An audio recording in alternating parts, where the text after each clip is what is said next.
Mr Blackford said the SNP are supporting a people's vote on Brexit and, depending on the outcome, may seek another referendum on Scottish independence. BBC Newsnight's Kirsty Wark pressed Mr Blackford for an answer on what the SNP would do if this request was denied. She said, "When you seek leave to have another referendum on Scottish independence, you have to go as a supplicant to Westminster to ask for that referendum. You do, that is the law, and you talk about sticking with democracy. What if Westminster says no?" Mr Blackford replied the SNP would ask the Prime Minister to respect the democratic wishes of the Scottish people. He argued the SNP's mandate in the 2016 Scottish Parliament elections was to seek another referendum if there was a material change of circumstances. Dissatisfied with his answer, Ms Wark asked again.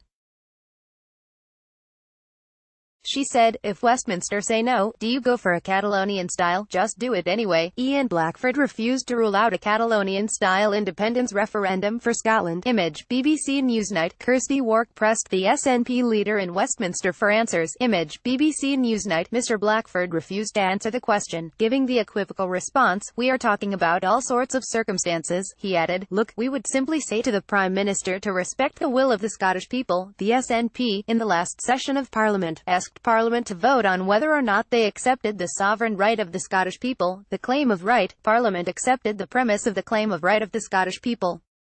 SNP split over second independent referendum demands. Mr Blackford speaks at SNP conference. Image, Getty. "If you do that, then you enshrine that it's absolutely right that the Scottish people have that constitutional right to determine their own future." Mr Blackford also said the SNP would consider a supply and confidence deal with Labour in the event of an early election, if it would help achieve their goals.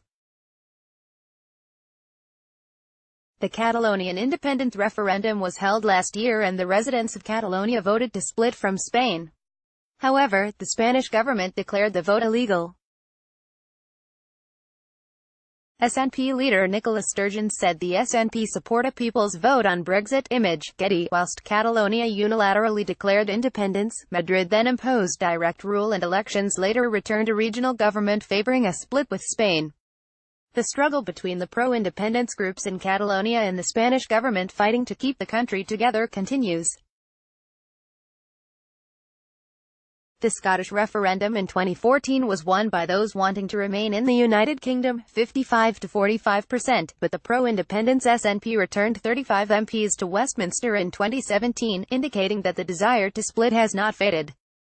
As Scotland overwhelmingly voted to remain in the European Union, 62 to 38%, there has been a rekindling of the independence debate, with many saying that if the UK does leave the EU, they may want to leave the UK and rejoin the EU as an independent Scotland.